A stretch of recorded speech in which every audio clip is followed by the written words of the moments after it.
అందరికీ నమస్కారం. Welcome to our YouTube channel అనగనగా ఓ కథ. మంచి కథలు వినడానికి మా ఛానల్ను తప్పకుండా సబ్స్క్రైబ్ చేయండి. అలాగే మీ ఫ్రెండ్స్ అండ్ ఫ్యామిలీకి షేర్ చేయండి. శ్రీమతి అద్దనపూడి సులోచనారాణి గారు రాసిన ఆరాధన అనే నవల 4వ భాగానికి స్వాగతం. మొదటిసారి ఇదే చూస్తున్న వాళ్ళు ఎవరైనా ఉంటే ముందు భాగాలన్నీ విన్న తర్వాత ఇది వినండి. డిస్క్రిప్షన్లో కానీ కామెంట్స్లో కానీ దాని లింక్ పెడతాను, అది చూడండి. రాజేశ్వరమ్మ మనవరాలి వీపు మీద గబగబా మళ్ళీ 2 దెబ్బలు వేసింది.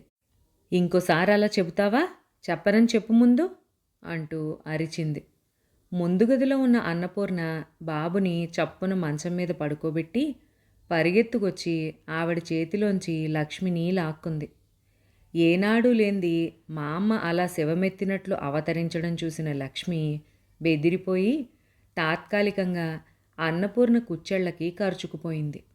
భడవా, ఇంకోసారి ఎప్పుడైనా ఇలా వాగినట్లు నాకు తెలియాలి, వీపు చీరేస్తాను, జాగ్రత్త, వెధవ తిరుగుళ్ళు నువ్వును. అన్నపూర్ణ ఆవిడని మృదువుగా కళ్ళతోనే వారిస్తూ సైగ చేసి లక్ష్మిని ఎత్తుకుని యువతలకు తీసుకొచ్చింది. లక్ష్మి చాలాసేపు ఏడ్చి ఏడ్చి నిద్రపోయింది. వంటింటి గుమ్మం దగ్గర కూలబడిపోయిన రాజేశ్వరమ్మ కళ్ళొత్తుకుంటూ బొంగురుపోయిన కంఠంతో తనలో తను అనుకున్నట్లుగా అంది. నేను మొదటే అనుకున్నాను, నువ్వు రాకముందే ఈ పరిసరాల నుంచి మారిపోతే బావుంటుందేమో అని. అంతా తెలిసిన వాళ్ళు ఏదో ఒక మాట విసురుతూ ఉంటారు. ఎదుటివాళ్లను చూసి నవ్వటం అంటే జనాలకున్నంత సరదా ఇంకేదీ లేదు. కానీ ఏం చేయను, ఇలాంటి వసతిగల ఇల్లు ఇంత తక్కువ అద్దెలో ఎక్కడ దొరుకుతుంది? ఇంతకంటే అద్దె ఎక్కువ పెట్టే స్తోమత లేదయ్యే. ఈ ఇంటికి బజారు దగ్గర, ఇంటి వాళ్ళు ఇక్కడ లేరు. అద్దె డబ్బులు 4 రోజులు ఆలస్యమైనా ఏమీ అనరు. ఈ వసతులు చూసుకున్నాను కానీ. వెనుక నుంచి వచ్చిన కోడలు వంగి ఆవిడ చేతి మీద చెయ్యి వెయ్యడంతో తల ఎత్తి చూసింది. అన్నపూర్ణ కళ్ళలో ఆవిడ బాధని అర్థం చేసుకున్నట్లుగా సానుభూతి నిండుగా తొణికిసలాడింది. ఎడమ చేయి గుండెల మీద కానించుకుని నేను అన్నట్లు సూచించి కుడి చెయ్యి లేదు అన్నట్లుగా గాలిలో ఊపింది. అంటే దాని ఉద్దేశ్యం నేను అలాంటి దాన్ని కాను అనా, లేక అలాంటి చెప్పుడు మాటలు పట్టించుకోను, మీరు బాధపడకండి అనా? మొత్తానికి అలాంటి భావమే ఏదో ఆ కళ్ళల్లో కనిపిస్తోంది. రాజేశ్వరమ్మ కోడలు చెయ్యి పట్టుకుని దీనంగా చూస్తూ అంది. నాకు తెలిసే పూర్ణ, నీ మనసు పాలలాంటిది. కానీ కుంచెడు పాలైనా ఒక్క విషపు చుక్క చాలు విరిగి దెబ్బలవ్వడానికి. అన్నపూర్ణ మళ్ళీ రెండోసారి కూడా అలాగే సంజ్ఞ చేసింది. అమ్మా! వీధి వాకిట్లోంచి తలుపు తట్టిన శబ్దం వినిపించడంతో ఇద్దరూ ఉలిక్కి పడ్డారు. వాడొచ్చినట్లున్నాడు. రాజేశ్వరమ్మ కళ్ళు దుడుచుకుని లేచి తలుపు తీయటానికి వెళ్ళింది. అన్నపూర్ణ గబగబా వంటింట్లోకి వెళ్ళి లక్ష్మి తన్నేసిన కంచం తీసేసి ఆ స్థలం అంతా బాగు చేసే ప్రయత్నంలో మునిగిపోయింది. ఏమిటమ్మా, ఏమైంది? అలా ఉన్నావే? లోపల అడుగు పెడుతూనే అదోలా ఉన్న తల్లిని చూసి ఆత్రంగా అడిగాడు అనంత్. ఏం లేదురా, ఊరికే కూర్చుంటే పాత విషయాలేవో జ్ఞాపకం వచ్చాయి. అనంత్ ముఖం కఠినంగా మారింది. ఏమిటా పాత విషయాలు అన్నాడు. రాజేశ్వరమ్మ లోపలికి వెళ్ళబోయింది. గదిలోకి వెళ్ళిన అనంత్ బూట్లు విప్పుకుంటూ అమ్మా అని పిలిచాడు. ఏం నాయనా, ఇలా రామ్మా. రాజేశ్వరమ్మ కొడుకు దగ్గరికి వెళ్ళింది. కాళ్ల నుంచి మేజోళ్ళు లాగేస్తూ తల ఎత్తకుండానే అన్నాడు అనంత్. అమ్మా, నువ్వు పాత విషయాలు ఏవి అన్నపూర్ణ దగ్గర ఎత్తకు. జరిగిందేదో జరిగింది. అది నా ఒక్కడికే సంబంధించింది. నా గత జీవితం గురించి మరొకరు వినడం కానీ దానిని పంచుకోవడం కానీ నేను సహించలేను. ముందు గదిలోకి వస్తున్న అన్నపూర్ణ చెవిని ఈ మాటలు పడ్డాయి. గతుక్కుమన్నట్లుగా ఆగిపోయింది. అతని కోసం అన్నీ చెయ్యాలి. అతని పిల్లల్ని స్వంత పిల్లల్లా చూసుకోవాలి. అతని సంసారాన్ని తన సంసారంలా చూసుకుని అన్ని బాధ్యతలు నెత్తిన వేసుకోవాలి. కానీ అతని గతం ఏమిటో తెలుసుకోకూడదు. ఆ అధికారం తనకి లేదు. అన్నపూర్ణకి కొత్త విషయం ఏదో తెలిసినట్టుగా అయ్యింది. ఉదయం 10 గంటలకు భోజనం చేసి వెళ్ళిన రాజేశ్వరమ్మ మధ్యాహ్నం 3 గంటలకి ఉసూరుమని కాళ్ళు ఇడ్చుకుంటూ తిరిగొచ్చి వాకిట్లోంచి కోడల్ని పిలుస్తూ, పూర్ణా, తిరిగి తిరిగి నా కాళ్ళు అరిగిపోయాయి. ఒక్క మనిషి కూడా దొరకలేదే అమ్మా. ఏం పని మనుషులో ఏమో, ఆకాశంలో చుక్కలైపోతున్నారు. అందర్నీ అడిగి నోరు నొప్పి పుట్టింది. ఒకళ్ళిద్దరూ ఉన్నారు కానీ వాళ్ళంతా లెక్క ప్రకారం చేస్తారుట. ఒక్క పూట భోజనం పెట్టి 15 రూపాయలు ఇవ్వాలట. మా తల్లే, మా అమ్మే అని నమస్కారం పెట్టి ఊరుకుని తిరిగి వచ్చేశాను. వాళ్ళు ఇలా చేస్తే మనలాంటి వాళ్ళం ఏమైపోవాలి అంది. అప్పటికి ఆ ఇంట్లో పని మనిషి మానేసి వారం రోజులకి పైగా అవుతోంది. నడున్నొప్పి కీళ్లవాతంతో ఉన్న రాజేశ్వరమ్మ ఓ పూట లేస్తే మరో పూట లేవడం లేదు. ఆ ఇంట్లో పనంతా అన్నపూర్ణ మీదే పడింది. ఉదయం 5 గంటలకు లేచిన మనిషి రాత్రి 10 వరకు క్షణం తీరుబడి లేకుండా గిలకల గిరగిరా తిరుగుతూ చేసింది చేసినట్లుంటే రాజేశ్వరమ్మకు ఎలాగో ఉంది. ఇరుగు పొరుగు ఏమనుకుంటారో అని భయం కూడా పీకుతోంది. వంటింటి గుమ్మం ముందు కూలబడిన అత్తగారికి కాఫీ తెచ్చి అందించింది అన్నపూర్ణ. ఈరోజు అన్నపూర్ణ మనసు బాగా లేదు. రోజు వచ్చినట్టే అనంత్ ఈరోజు కూడా మధ్యాహ్నం ఇంటికి భోజనానికి వచ్చాడు. రోజు అతనికి తల్లి దగ్గర కూర్చుని వడ్డిస్తుంది. 1 గంట అవుతోండగా అన్నపూర్ణ రాజేశ్వరమ్మ రాక కోసం ఎంతగానో ఎదురుచూసింది. ఆవిడ ఎక్కడ ఏ కబుర్లలో పడి ఏ ధ్యాసలో ఉందో కొడుకు భోజనం మాటే మర్చిపోయింది. అన్నపూర్ణ అనంత్ భోజనానికి వంటింట్లో అన్నీ సిద్ధం చేసి బయటికెళ్ళింది. అనంత్ రాగానే చేతులు కాళ్ళు కడుక్కుని వస్తూ, అమ్మేది అని అన్నపూర్ణనే సూటిగా అడిగాడు. లేదు, పని మనిషి గురించి కనుక్కోవడం కోసం పక్కింటికి వెళ్ళారు అని చెప్పాలని అన్నపూర్ణ ఉద్దేశ్యం. గొంతు పెగల్లేదు. ఒకవేళ బలవంతంగా మాట్లాడాలని చూసినా వికారంగా వికృతంగా ఉంటుంది. దానికంటే మాట్లాడకుండా మౌనం వహించడమే నయం. అతను మళ్ళీ అడగలేదు. భోజనం మామూలుగా చెయ్యలేదు. అన్నీ కాస్త కాస్త తిని వెళ్ళిపోయాడు. అన్నపూర్ణకి ఎంతో దుఃఖం వచ్చింది. భగవంతుడు తనని మోగదాన్నిగా ఎందుకు చెయ్యాలి? ఒకవేళ చేసినా లక్షణంగా పెళ్ళయ్యే భాగ్యం కల్పించి ఇలాంటి అందగాడైన భర్తను ఎందుకివ్వాలి? ఇదివరకు ఎన్నడూ లేనంతగా తన అసక్తత 1000 రెట్లుగా కళ్ళెదుట నిలవసాగింది. ఇప్పుడు అంతే. మధ్యాహ్నం జరిగిందంతా ఆవిడికి చెప్పి ఆయన సరిగ్గా భోజనం చేయకుండా వెళ్ళారు. వారు భోంచేసే సమయానికి మాత్రం మీరెక్కడికి వెళ్ళొద్దు, వెళ్తే నాకు చాలా బాధ కలుగుతుంది అని చెప్పాలని. కానీ చెప్పలేదు. అన్నపూర్ణకి అంతో ఇంతో రాయడం వచ్చు. కానీ ఆ రాయడం అనేది గబగబా రాయలేదు. దానికి ఓ మూల ఏకాంతంగా కూర్చుంటే తప్ప సాఫీగా నడవదు. మొన్న మటుక్కు మొన్న అంతే అయ్యింది. పాలవాడు లెక్క విషయంలో పేచీ పెట్టాడు. ఎక్కువ పోయలేదంటుంది రాజేశ్వరమ్మ. పోశానంటాడు వాడు. ఇద్దరూ చాలా ఘర్షణ పడ్డారు. అన్నపూర్ణ లోపలికెళ్ళి తను గుర్తుపెట్టుకున్న కాగితం తెచ్చి ఇచ్చింది.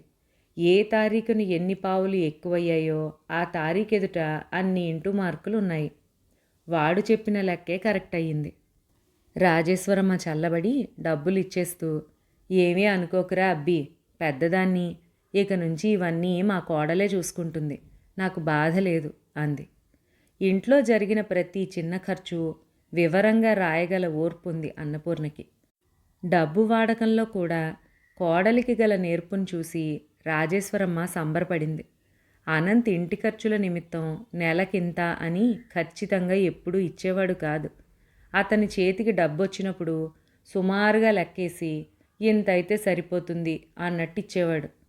రాజేశ్వరమ్మ ఆ ఇచ్చిన దాంట్లో 25 తను తీసుకుని మిగతాది అన్నపూర్ణ చేతిలో పెట్టేది.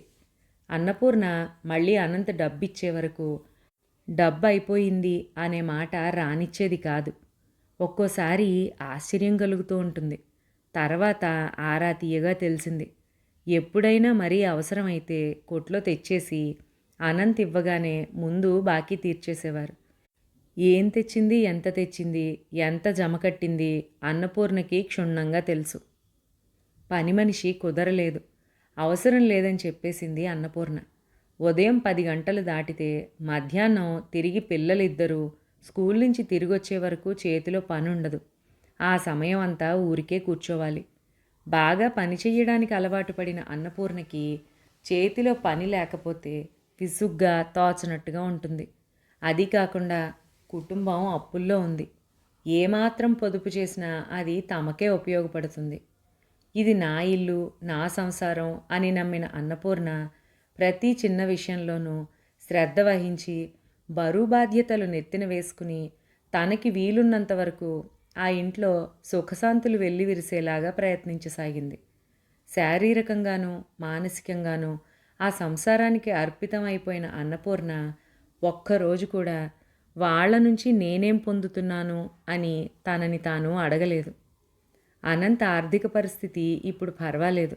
నగరంలో 2-3 ఇళ్ళు అతని పర్యవేక్షణలో అందంగా గట్టిగా నిర్మించబడ్డాయి. నలుగురిలోనూ మంచి పేరొచ్చింది.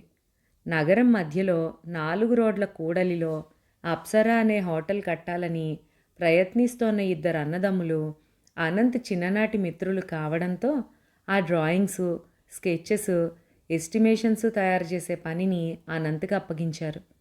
అనంత్ ఎంతో దక్షత, ఉత్సాహం తెచ్చిపెట్టుకుని అహర్నిశలు ఆ పనిలో నిమగ్నుడైపోయాడు. అదృష్టం కలిసి రావాలి కానీ ఇలాంటి కాంట్రాక్ట్ తనకి దొరికితే చాలు. గుండెల మీద కుంపటిలా ఉన్న అప్పు 3 వంతులకు పైగా తీరిపోతుంది. ప్రపంచంలో మనిషికుండే అన్ని బాధల్లోకి మహా నికృష్టమైంది ఈ అప్పుల బాధ. అంతేకాదు, ఒక రకంగా తాను కాస్త స్థిరపడగానే తన జీవితాంతం సంపాదించిన దానిలో రాధ పేరు మీదంటూ కొంత విడిగా తీసి దానితో చిన్న స్కూలో లేక అనాథ బాలల ఆశ్రమానికి విరాళమో ఇవ్వాలి. ఏదైనా సరే రాధ పేరు శాశ్వతంగా ఉండే పనొకటి తను చేసి తీరాలి. అప్పుడు కానీ తనకి మనశ్శాంతి ఉండదు.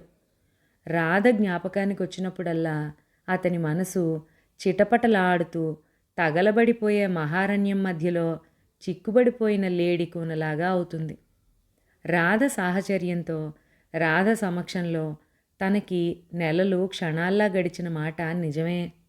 ఇప్పటిలా ఆ రోజుల్లో డబ్బు సంపాదన మీద అంతగా తనకి దృష్టి పోని విషయం నిజమే.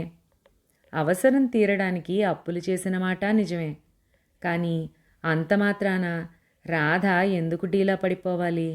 అప్పు తెచ్చినవాడు తను, తీర్చవలసిన బాధ్యత మీద పెట్టుకున్నవాడు తను.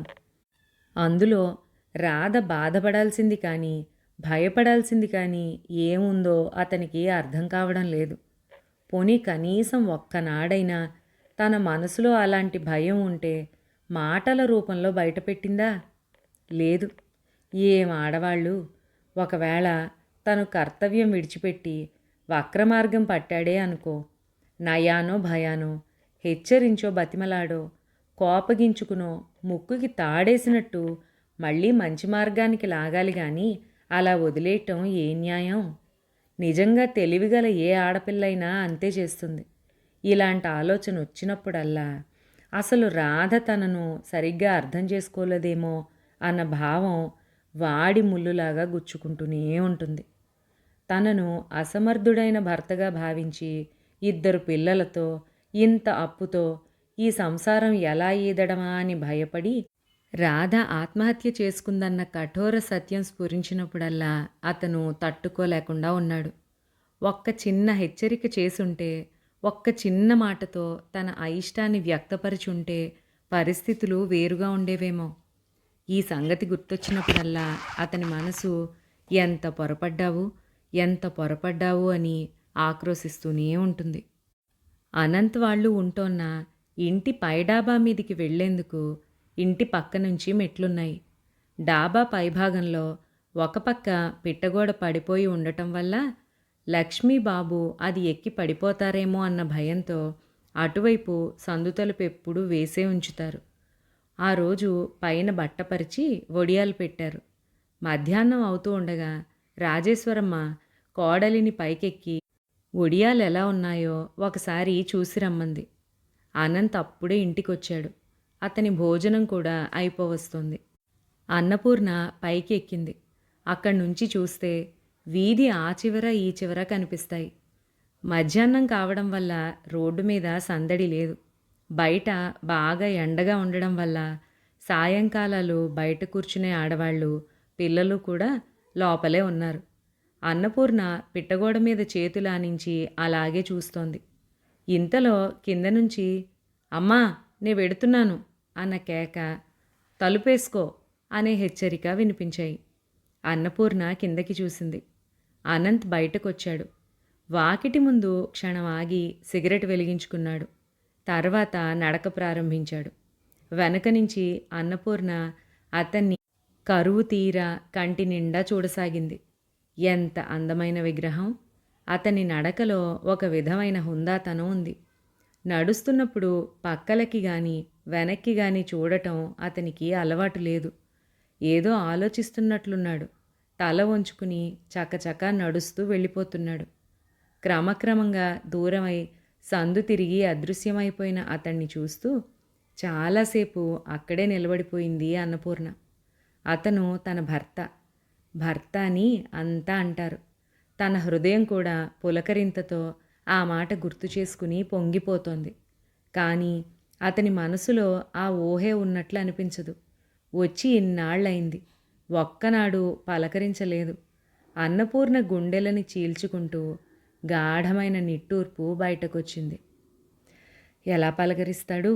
ఒకవేళ పలకరించినా అతని మనసును దృష్టిని ఆకట్టుకునేటట్టు తను 2 మాటలైనా మాట్లాడలేదు. అతను అన్నానికి కూర్చున్నప్పుడు పిల్లల విషయాలు ఏమైనా చెప్పాలని, రాత్రివేళ అలిసిపోయి ఇంటికొచ్చి పడుకున్నప్పుడు దగ్గర కూర్చుని సేద తీర్చే చల్లటి మాటలు 2 పలకాలని, ఏవేవో పిచ్చి ఊహలు అన్నపూర్ణ ఆంతర్యం నిండా కోటి చేప పిల్లల్లాగా ఎగిరెగిరి పడతాయి.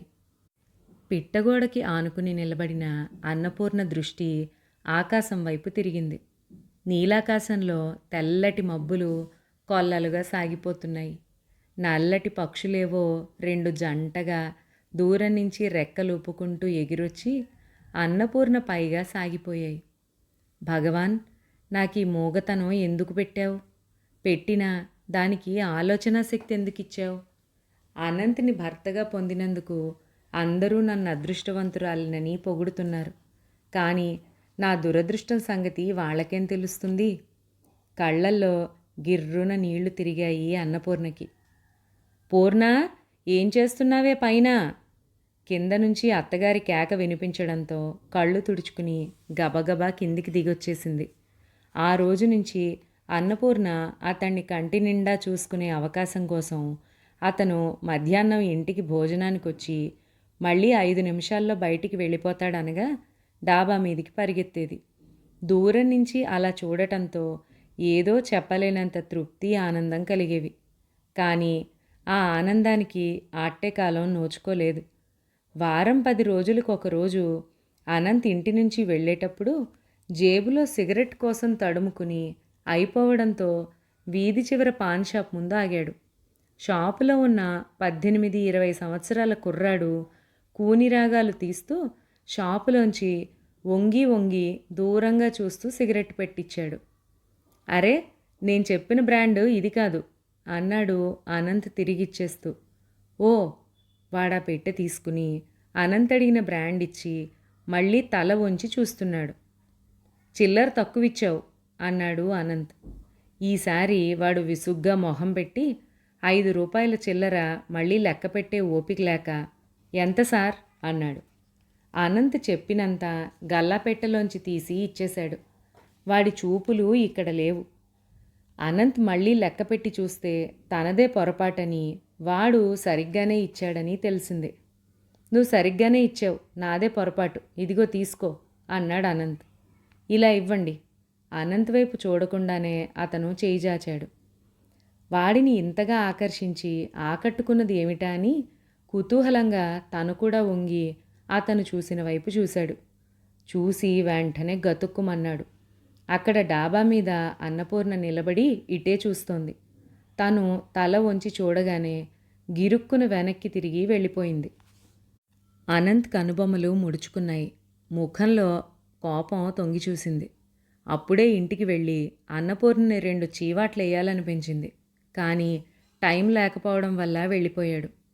సాయంత్రం ఇంటికొచ్చినప్పుడు రోజు కంటే అతను అలసటగా ఉన్నా ఈ విషయం మాత్రం మరిచిపోలేదు. తల్లిని పిలిచి మధ్యాహ్నం తను చూసిన సంగతి చెప్పాడు. అంత మధ్యాహ్నం వేళ అన్నపూర్ణకి డాబా మీద ఏం పనుందని వెళ్ళిందో అడుగు అన్నాడు కఠినంగా. రాజేశ్వరమ్మ కొడుకు చెప్పగానే తెల్లబోయింది. తర్వాత ఆవిడికి చాలా కోపం వచ్చింది. ఏం పనుందని పైకెళ్ళావే నువ్వు అంటూ నిగ్గదీసింది. ఏం చెబుతుంది? ఎవరిని చూడటానికి వెళ్ళానని చెబుతుంది. అన్నపూర్ణ మాట్లాడలేదు. ఆ మౌనాన్ని, తప్పు చేసినట్టుగా ఉంచుకున్న తలని చూసి తల్లి కొడుకులిద్దరూ ఇంకో రకంగా అర్థం చేసుకున్నారు. కొడుకు వెళ్ళిపోయిన తర్వాత రాజేశ్వరమ్మ అన్నపూర్ణ దగ్గరగా వచ్చి, ఈ రోజు నుంచి నేను చెబితే తప్ప నీ అంతట నువ్వు పైకెళ్ళొద్దు, వెళ్ళావంటే బావుండదు అంది. ఇంకా అన్నపూర్ణ పైకి వెళ్ళలేదు.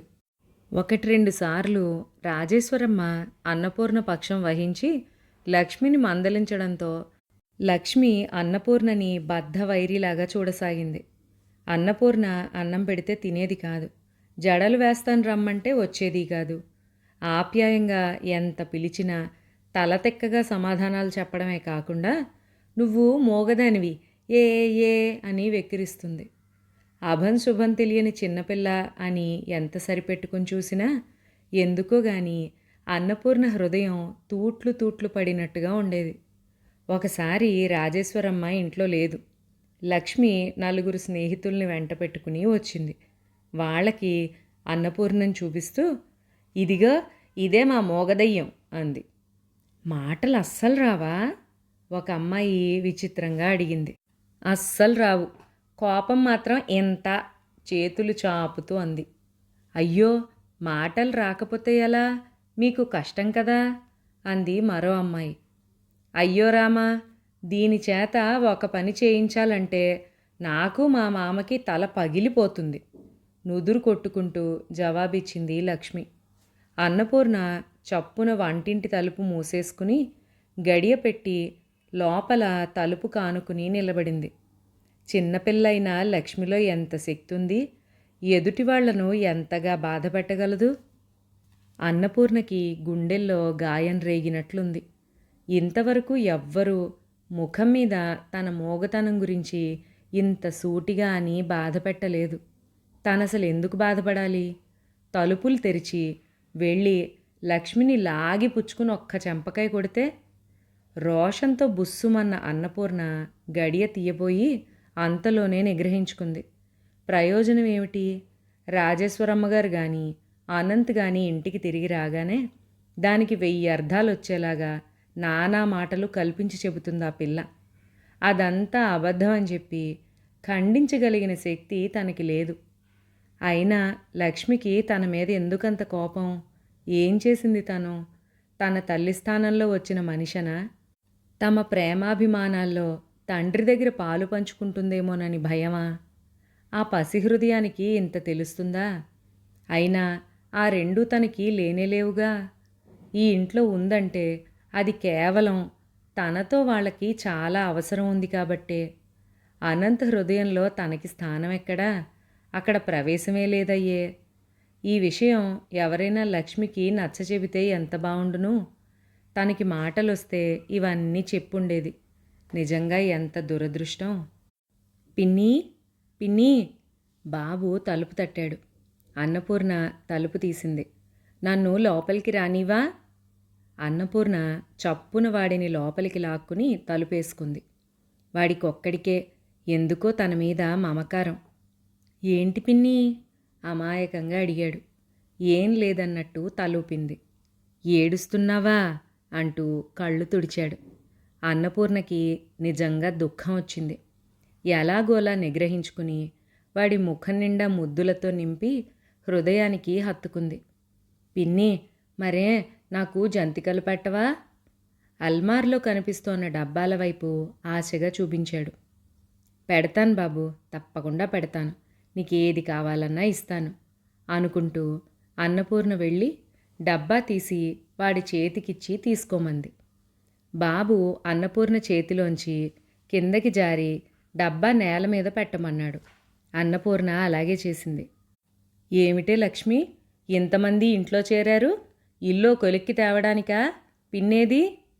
అప్పుడే లోపలికి వస్తున్న రాజేశ్వరమ్మ అంది. ఏమో మామ, అరగంట అయింది. ఆవిడ గారు వంటింటి తలుపులు బిగించుకుని లోపల కూర్చుంది. ఏం చెయ్యను, తలుపులన్నీ తీసున్నాయి. కుక్కలు వస్తాయేమోనని వీళ్ళందరినీ పిలుచుకొచ్చి ఇక్కడే ఆడుకుంటున్నాను అంది లక్ష్మి ఎంతో బుద్ధిమంతురాల్లాగా. నా తల్లే, నా బంగారు కొండ అంటూ రాజేశ్వరమ్మ లక్ష్మి బుగ్గలు పుణికింది. అత్తగారి మాటలు వినగానే అన్నపూర్ణ తలుపు తీసింది. ఏం చేస్తున్నావే లోపల? ఆవిడ వంటింట్లోకి తొంగి చూసింది.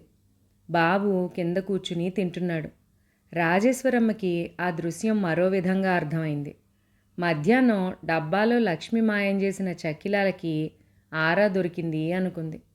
చోద్యంగా చూస్తూ, అదేమిటే పూర్ణ, ఇది నీ ఇల్లు, నీ ఇంట్లో నీకు దొంగతనం ఏమిటి? నువ్వు అంత శ్రమపడి ఉండేవు. 2 చక్కిలాలు నోట్లో వేసుకుంటే కాదనే మనిషినట్టే నేను. చచ్చా, ఇలాంటి పనులు ఇంకెప్పుడూ చెయ్యకు, నాకు బాగుండదు అంది. అన్నపూర్ణ పై ప్రాణం పైనే పోయిందానిలాగా మానుపడిపోయి అలాగే చూడసాగింది. లక్ష్మి కళ్ళలో వింత సంతోషం మెరిసింది. రోగం కుదిరింది అమ్మాయి గారికి అన్నట్లుగా చూసి, రండర్రా, మా మామ వచ్చిందిగా, బయటకు పోయి ఆడుకుందాం అని వాళ్ళందరినీ తీసుకుపోయింది. ఆ సాయంత్రం తండ్రి రాగానే అతని భుజం మీద పడి ఊగుతోన్న లక్ష్మి మధ్యాహ్నం ఇంట్లో జరిగిన రహస్యం చెవిలో ఊదింది. నాన్నా, మరే పిన్ని దొంగతనంగా చక్కిరాలు తింటూ అంటే మా అమ్మ చూసి కేకలేసింది. అనంత్కి అన్నపూర్ణ మీద కోపం రాలేదు, అసహ్యం వెయ్యనూ లేదు. ఎందుకో జాలేసింది. కానీ ఆ జాలిని మాటల రూపంలో బయట పెట్టలేదతను. అనంత్, అతనితో పాటు రాజేశ్వరమ్మ, అన్నపూర్ణ ఎంతగానో ఎదురుచూసిన హోటల్ కాంట్రాక్టు అనంత్కి లభించింది. పెట్టుబడి అంతా యజమానులదే. అనంత్ దగ్గరుండి జాగ్రత్తగా, గట్టిగా, దుబారా అవ్వకుండా సాధ్యమైనంత తొందరగా ఆ హోటల్ కట్టించాలి. అహర్నిశలు వాళ్ళు కూడా ఉండి పని సరిగ్గా జరుగుతోందా లేదా అని అజమాయిషీ చేసేందుకు నెలకు 300 రూపాయలు గాక విడిగా 1000కింత అని పర్సంటేజ్ కూడా ఇస్తామన్నారు. అనంత్ తండ్రికి చిన్ననాటి స్నేహితులు అవ్వడంతో అతనికి ఇలాంటి అవకాశం లభించింది. వాళ్ళ దగ్గర అగ్రిమెంట్ మీద సంతకం చేసి అడ్వాన్స్ తీసుకోగానే సరాసరి ఇంటికొచ్చిన అనంత్ వీధి గుమ్మంలోంచే అమ్మా అంటూ బిగ్గరగా కేకబెట్టాడు. వంటింట్లో కూర్చుని కూర తరుగుతోన్న రాజేశ్వరమ్మ హృదయం జల్లుమంది. ఎన్నో ఏళ్ల తర్వాత ఆ పిలుపు ఇదివరకటి పిలుపులాగా వినిపించింది. తనకేదైనా చాలా మంచి జరిగినప్పుడు, రిజల్ట్స్ వచ్చి ఫస్ట్ క్లాస్లో పాస్ అయ్యానని తెలుసుకున్నప్పుడు అనంత్ అలా వీధి గుమ్మంలోంచే కేకలు పెట్టేవాడు. అమ్మా! పరుగులాంటి నడకతో అతను సరాసరి ఒంటింటి దగ్గరగా వచ్చేశాడు. అప్పటికే రాజేశ్వరమ్మ కత్తిపీట మీద నుంచి లేచి బయటకొస్తుంది. అమ్మా, అగ్రిమెంట్ అయ్యింది, కాంట్రాక్ట్ నాకే దొరికింది. తల్లి 2 చేతులు పట్టుకుని హుషారుగా అన్నాడు అనంత్. ఆవిడ కళ్ళల్లో నీళ్లు తిరిగాయి. అది డబ్బొస్తున్నందుకు కాదు, దరిద్రం తీరబోతోంది అన్నందుకు కాదు. అనంత్కి ఊపిరాడకుండా చేతి నిండా పని దొరుకుతుంది. ఆ శ్రమతో, ఆ అలసటలో కాస్తైనా గతాన్ని మర్చిపోగలడనే ఆశ నమ్మకంగా ఏర్పడుతున్నందుకు. అతను తల్లి చేతులు వదిలేసి చుట్టూ వెతికాడు. లక్ష్మి, బాబు, ఎక్కడున్నారు మీరు? వీధిలో ఆడుకుంటున్న లక్ష్మి తండ్రిని చూడగానే ఇంటికి పరిగెత్తుకొచ్చింది. గుమ్మంలో అడుగు పెట్టగానే తండ్రి దగ్గరకొస్తూ, ఏంటి నాన్నా అంది. దొడ్లో బకెట్లో ఉంచిన నీళ్లు పారబోస్తున్న బాబు తడి చొక్కాతో లోపలికొచ్చాడు. అనంత్ ఇద్దరినీ దగ్గరికి తీసుకున్నాడు. లక్ష్మి, నీ గౌను మట్టి కొట్టుకుని మాసిపోయింది. బాబు, నువ్వు బట్టలు తడిపేసుకున్నావా? ఇద్దరూ చప్పున ముఖాలు కడిగించుకుని క్షణంలో సిద్ధమైతే నేను బజారుకు తీసుకువెళ్తాను. మీకేం కావాలంటే అది కొనిపెడతాను. బొమ్మలు, బిస్కెట్లు, బట్టలు అంటూ పక్కకి తిరిగి, అమ్మా, పూర్ణతో వాళ్ళని తొందరగా రెడీ చేయమని చెప్పు అనేసి బాత్రూమ్ వైపు వెళ్ళిపోయాడు. భర్త ఇంత సంతోషంగా, ఇంత కులాసాగా ఉండగా అన్నపూర్ణ ఇంతవరకు ఎప్పుడు చూడలేదు. అక్కడి నుంచి అనంత్ వెళ్ళిపోగానే వంటింట్లోంచి యువతలకొచ్చి బాబుని, లక్ష్మిని దొడ్లోకి తీసుకెళ్ళింది. అనంత్ కోరినట్టుగానే 10 నిమిషాల్లో చకచకా ఇద్దరిని తయారు చేసింది. బట్టలేసుకున్నారా? గుడ్, పదండి. బాబుని ఎత్తుకుని లక్ష్మిని చెయ్యి పట్టుకుని నడిపించుకుంటూ వెళ్ళిపోయాడు. అత్తాకోడళ్ళిద్దరూ బయట గుమ్మం దగ్గర నిలబడి తండ్రి పిల్లలు కనుమరుగయ్యే వరకు అలాగే చూస్తూ నిలబడ్డారు. అబ్బా, మళ్ళీ జన్మలో ఇలా చూస్తానని అనుకోలేదు అంది రాజేశ్వరమ్మ కళ్ళు తుడుచుకుంటూ. అన్నపూర్ణకు కూడా కళ్ళు చెమర్చాయి. నవ్వుతూ హుషారుగా ఉన్న అనంత్ ఈరోజు పూర్తిగా వేరుగా ఉన్నాడు. అతని వయస్సు తగ్గినట్టుగా ఉంది. రోజు కంటే అందంగా మరీ మరీ చూడాలనిపించేటట్టున్నాడు. కోడలి చెయ్యి పట్టుకుంటూ రాజేశ్వరమ్మ అడిగింది, పూర్ణ, కాసిని పాలేమైనా ఉన్నాయా? ఉన్నాయన్నట్లు తలూపింది. తర్వాత ఏం జరిగిందో నెక్స్ట్ పార్ట్లో విందాం. అంతవరకు సెలవు.